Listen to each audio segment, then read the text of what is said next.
as I was preparing for this morning, I started to reflect back on some of the different trips and opportunities I've had just in life, but also some of the vacations that Courtney and I have taken, and even some of the mission trips that I've taken. And one of the things that always kind of is one of those moments, I think, and maybe for you too, if you go on a vacation, how many of you guys try to take as many pictures as possible? Anybody? That's my wife. She's always like the picture. There's tons of pictures with like me and the boys, but I am not so good at taking the pictures of my wife and the boys always, you know? So when we go on these trips, we're always trying to get these pictures. And we're always trying to get the best angles, and we're trying to get, the pictures with everybody in them. And if you have kids, you know how hard it is to try and get your kids to smile for the pictures. You try all the bribes, right? Hey, if you smile really good, buddy, I will give you candy. If you smile really good, Daddy will give you, a sip of his Mountain Dew. Not a good idea, by the way, for a 2-year-old. But we try all these bribes, and we're like, if you just sit still and look at the camera, I'm just asking for 3 seconds. I'll give you whatever you want. I just need this picture. And we try so hard. And then there's that moment, right, where, and most of us will know what I'm saying, where you try to get the picture of everybody, right? The big group, your whole family. And they have those inventions, the selfie sticks, but half the time I can't remember how to work them correctly. And so if you want a picture of your whole group, what do? You look for someone, right?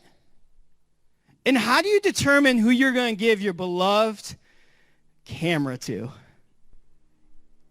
You look for someone who looks the nicest, maybe. You also look for someone maybe who somewhat looks like they know what they're doing with a camera. Essentially what we do is when we look for this person, we look to see who maybe the nicest person looking is, or maybe even just maybe the person who just reeks of kindness. This person who you look at and you're like, they're not going to run away with my iPhone. I'll trust you to take a picture of me and my family. I think that when we look at this, today we're going to dive in. We've been going through, the fruit of the Spirit, and we're going to look at kindness today. And I think for some of us, and maybe our world, we've maybe mistaken kindness for maybe something else. But I think when we look at not only kindness, but maybe even how Jesus lived and acted, we get a different perspective. I think that kindness is not just a simple act or emotion. I think it's much more than that. It's much more than that. When Paul writes, again, we're kind of springboarding out of Galatians 5 these past few weeks. Galatians 5:22, verses 22 through 23, it says, "But the Holy Spirit produces this kind of fruit in our lives: love, joy, peace, patience, kindness, goodness, faithfulness, gentleness, and self-control. There is no law against these."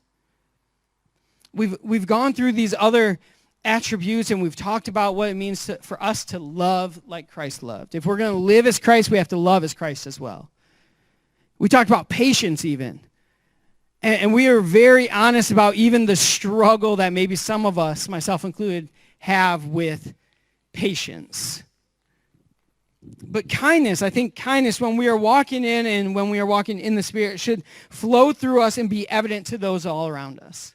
It should be this thing that when people come across or meet us, it's very clear to them that we are believers, that we walk with the Spirit.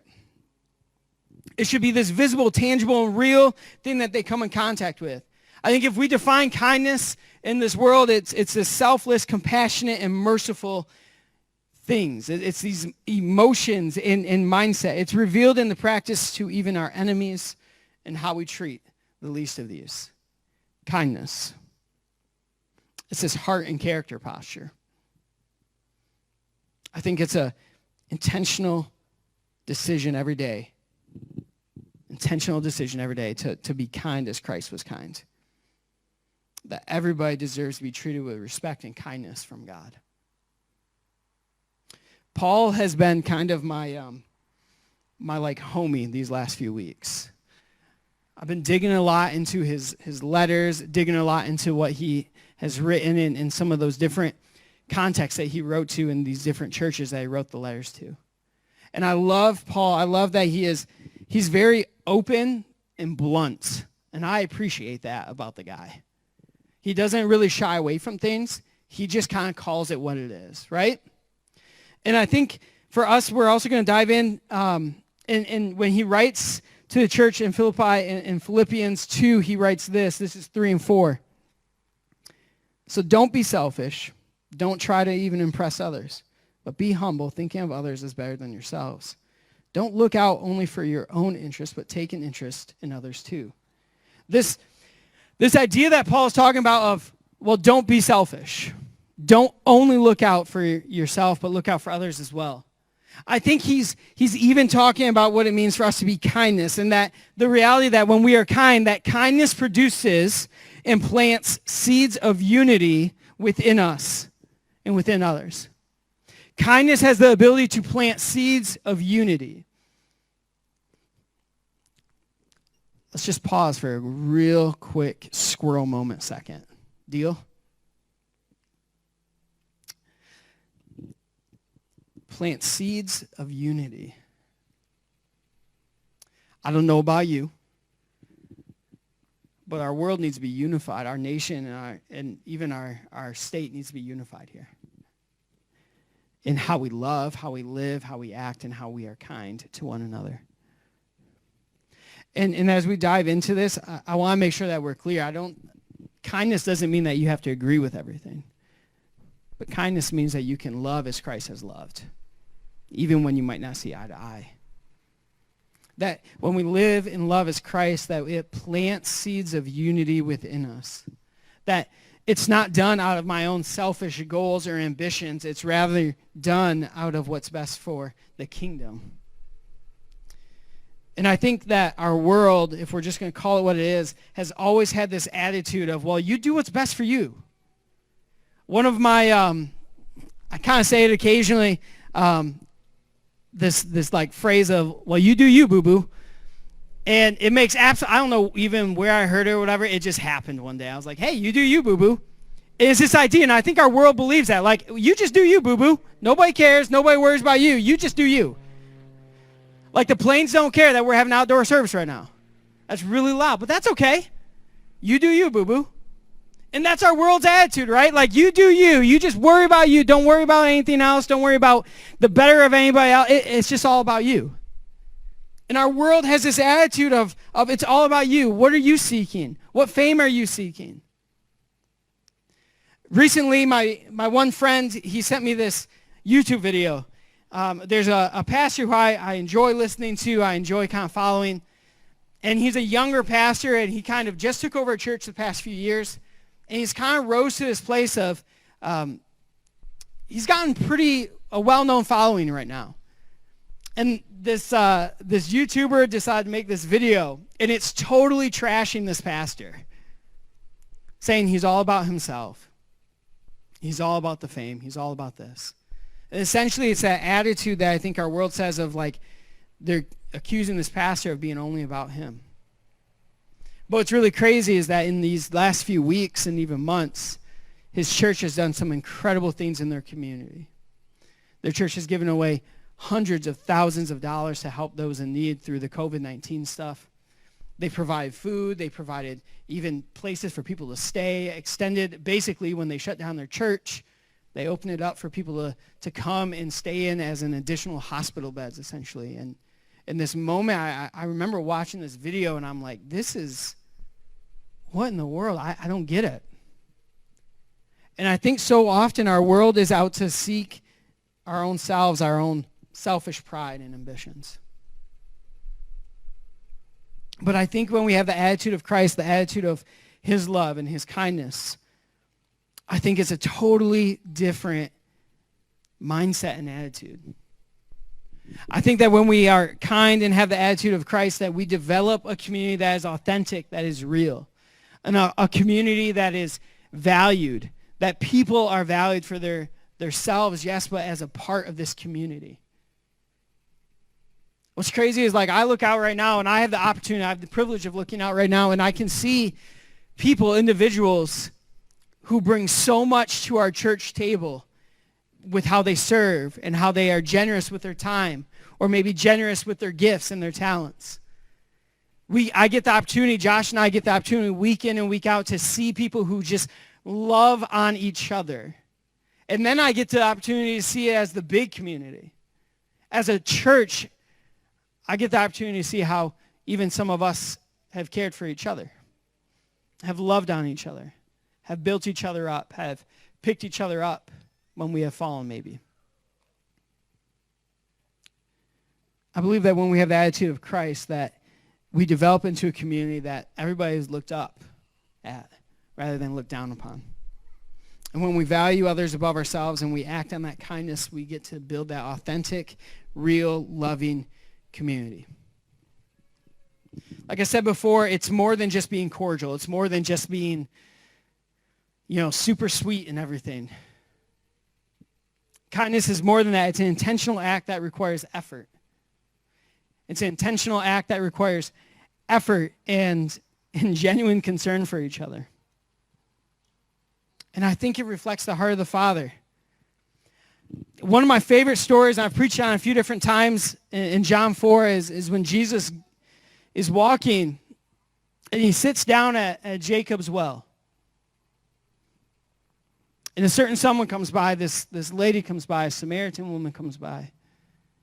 And remember, he sent off his disciples. He's like, hey, go on ahead and go find some Chick-fil-A and bring it back. We'll hang out afterwards. But you go find that. I'm just going to rest here and get a drink. And this lady comes up. And he starts this conversation with her. He engages her. Now remember that Jesus is a Jewish man and the Samaritan woman, and they culturally wouldn't have this engagement, this conversation even. They didn't go together. They didn't talk with each other. They're just not supposed to be there at the same time. And he engages her. And let's also not forget that this woman has a past. It's intriguing that she comes in the middle of the day. She has a past. She's well known in the community, and it's not a past that she probably is proud of even. And he talks with her. And he talks with her knowing that she's a Samaritan woman, but even knowing that she has a past. And he has this conversation with her. And he talks about, give me a drink. And she's looks at him and she's like, you don't even have a bucket, man. How are you going to get water from the well? And then he starts talking to her that only Jesus can, right? We know this, that Jesus talks directly to the core, directly to the soul. And I picture Jesus, this is a Kyle version translation. You won't find it in the stores, but like Jesus kind of looks at her, and I picture him kind of chuckling. He's like, oh, sweetheart, if you only knew who I really was, you would be asking me for a drink.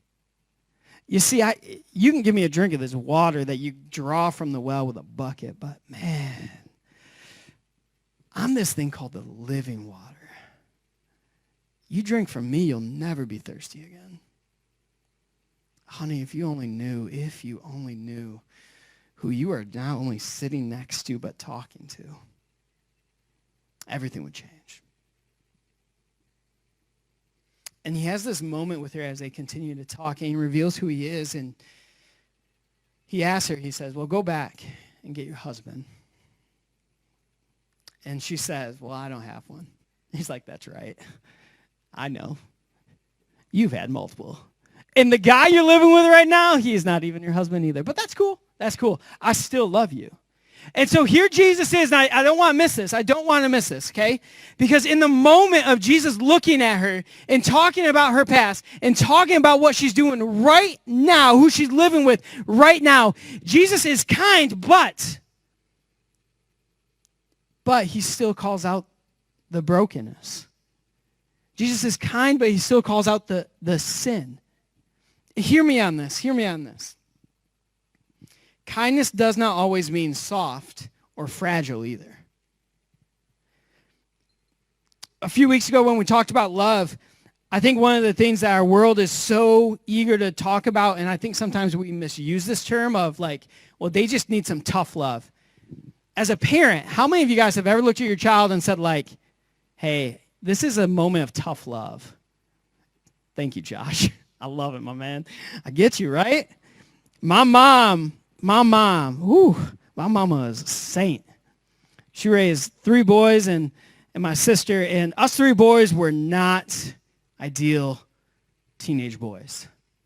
You know that whole like don't play ball in the house? We played baseball in the house regularly.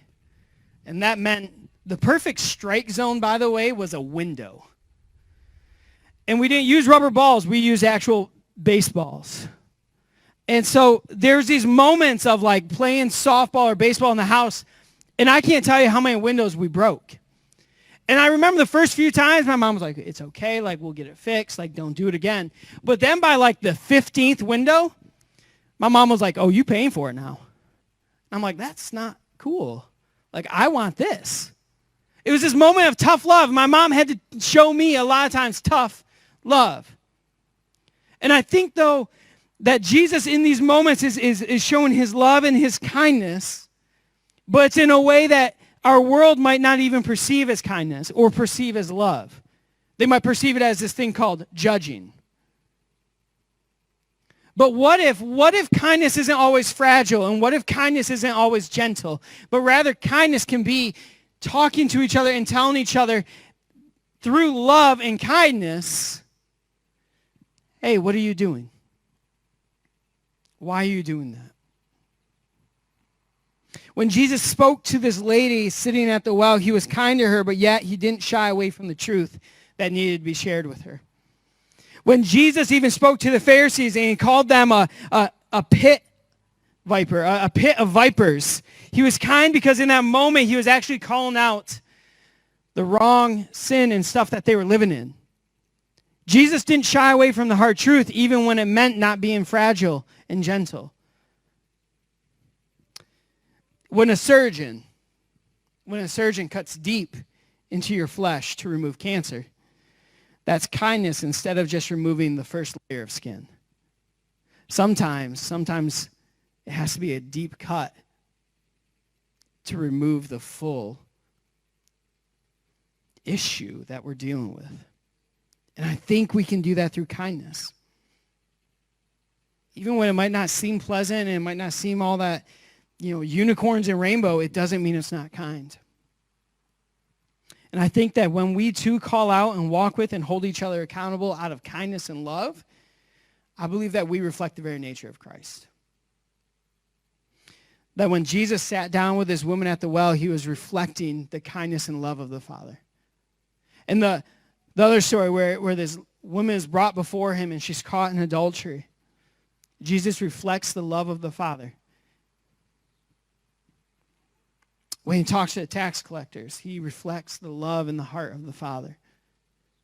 And when we do that in our own community that is authentic, real, and raw, when we have those hard conversations, we get the opportunity to reflect the heart and the character of the Father. One of the things I'm so thankful for is men and women in my life who have been very, very kind to me in calling out my sin and calling out my wrongness. I've never hid it. I did have a addiction. As I was a teenager in high school, I struggled with this thing. I'm so thankful, though, that I had men and women in my life who looked at me and said, hey, we need to put this on your computer. We need to put this on your phone because we're going to walk with you out of kindness. In those moments where I fall short, what do? Hey, Kyle, let's have this conversation. It's not pleasant, and sometimes I don't think they're very nice about it. But I'm very thankful that they are kind and loving when they have those conversations to say, I love you still. But this is not how we are called to live. Kindness. Kindness. And oftentimes, our world and our culture, we often equate kindness, maybe even with this idea of being a pushover, or being weak, or being fragile. You're not able to stand firm because you just have to be kind. And I think that is this sense that, at least for me, of watching some things unfold of in order for us to be called kind, we can't believe and stand what we stand in on the truth. Our world wants to, I believe, truly combat what Jesus has done in this world and is doing. And when we stand in the truth, there's nothing weak about that. There's nothing weak about being kind to others. In fact, I think it takes a great deal of humility to be kind, to be a servant. I find it very interesting that in 1 Corinthians 13, when he talks about love, love is patient, love is kind. When we love others like Christ, kindness is a natural outpouring that comes from it. When we love like Christ, kindness is a natural outpouring that comes from it. I think, again, we can get really good at loving and living as Christ. And as we do that, we will see our world dynamically change around us. Ephesians 4. Ephesians 4, 31 through 32. Get rid of all bitterness, all rage, anger, harsh words, and slander, as well as all types of evil behavior. But instead, be kind to each other. Be tenderhearted, forgiving one another, just as God, through Christ, has forgiven you. I don't know about you, but sometimes I can find it hard to act as Christ always. Those moments in life where things go wrong and you just kind of look out and you're like, would this be a moment that Jesus would flip a table? Because I feel like flipping a table. Or would this be a moment that Jesus would take a deep breath and be very kind and nice? Guilty confession, I get it wrong sometimes. If you don't believe me, you can ask Courtney. But here's the reality. I believe that when we look at what Paul just wrote, that we are supposed to get rid of some of these things. Get rid of harsh words. Get rid of slander and bitterness in our lives. I think it's that reality of when we are made a new creation in Christ, that these things cannot coexist with that. The harsh words, the bitterness, the brokenness. The way we live, the way we function, the way we operate changes when we are new in Him. And that means we have to get rid of certain things in life that make us not like Christ. Addictions, brokenness, bitterness. Those things that we hold on to because we just want to hold a grudge. Unforgiveness. But when we replace those things of Christ, when we replace those things with the things of His love, His kindness, His patience, His peace, His mercy, His grace, when we allow that to flow through us and out to those around us, we begin to see a new world begin to shift. I believe that. I truly believe that when we do this, we are brought closer and closer and closer to Him. And I've said it so many times before, and I truly believe that, like Jesus, God is not about perfection. He's about participation and progress. He doesn't expect us to get it right. He knows that I'm not going to get it right in being kind and how I'm supposed to love everybody. But He desires me to participate and to make progress with that, to walk as best as I can, knowing that I will fall. I'm going to scrape my leg. But He's going to pick me up and say, okay, let's keep going. I've got you. It's okay. Let's keep going. Those moments, I truly believe that as we grow closer and closer and closer to God, are moments that He has the biggest smile on His face because He sees His children actively participating in the Spirit and what the Spirit is doing. When we allow Him to just saturate us with His presence. Oh, I imagine His smile sometimes. The smile of joy as His kids are actively participating and trying their very best to love as He has loved. I never understood that smile of a father. I never understood that smile of a father when your child does something right until Kenny now is at that age, right, where everything is like, Dad, watch. We were at a lake yesterday, and he's jumping off the dock. And he was so excited. Dad, watch. Now, you have to understand that last year, he was terrified of water. Did not want to go near the water, did not want to go in the water, don't even take me on a boat. Water is not my friend. And now here he is, this little 2-year-old, and he's running off this dock, jumping, leaping, right? Dad, watch the splash. That moment where I watched my son jump and this humongous tidal wave of a splash coming from his little pencil of a body, right? But he gets out of the water and he has that big grin, and all he wants to see is what?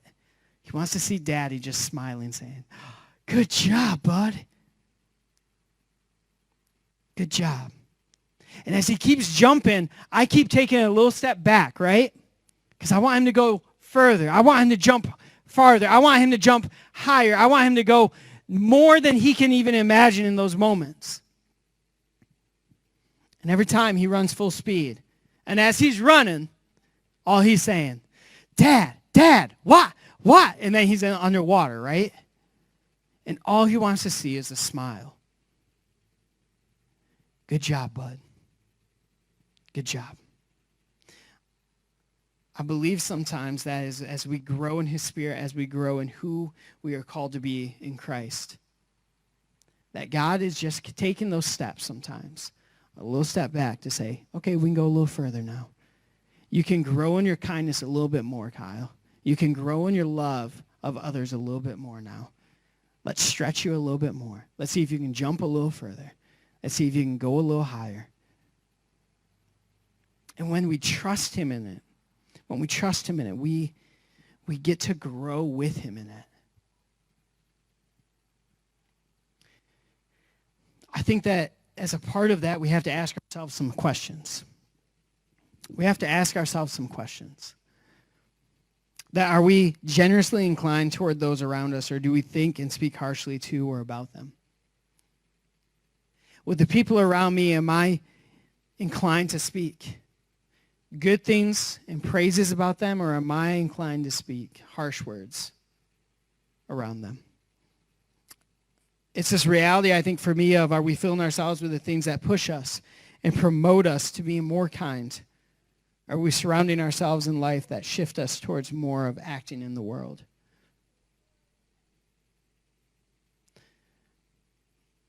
As an athlete in high school, my coaches always said, what goes in comes out.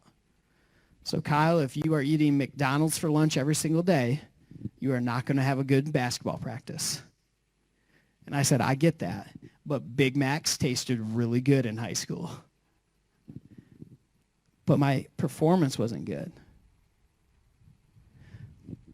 What am I putting in my body as a spiritual thing right now? What am I putting in my mind right now? What am I reading? What am I indulging in? What am I watching? What am I partaking in? Because what goes in will come out. What words am I listening to? What voices am I allowing to influence me? Because what goes in will come out. Am I allowing God to influence me?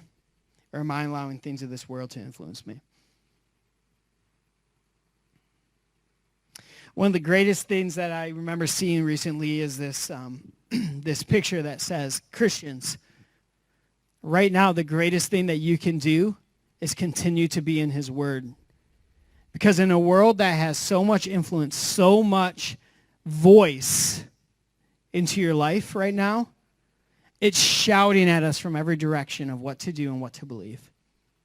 Our world is shouting at us of what to do and what to believe. Are we listening to that voice, or are we listening to the voice that comes through this in our prayer life, in our time together with him? Kindness produces more fruit, both in us and around us. Kindness produces fruit. What fruit are we producing? I want to challenge us this week with this, with a challenge of saying, how can you be intentional this week to be kind to someone around you? How can you intentionally make a decision this week, this morning? How do you make a decision right now to be intentionally kind to someone, anyone that you come in contact with? How can you be intentional about being Jesus to someone around you this week? And I also want to challenge you to pray about that. Before and even after. And look, maybe for some of us, it's just the reality that we just need to actually just start that conversation with God of, God, would you just reveal to me who I need to be kind to? Would you just make it so evident and so clear that there is one person, there's this person that I come in contact with this week, that they just need to see your heart and your love and your kindness through me? What would that look like? It could be at the store that you're going down the aisle.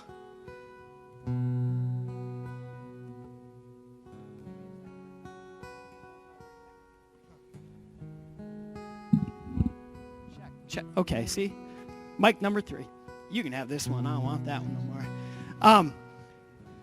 Maybe it's that person at the store, and if you're like me, I don't always follow the arrows because I just don't pay enough attention. And maybe, just maybe, somebody needs to just smile at. Because maybe it's that type of week. Maybe it's just that type of day.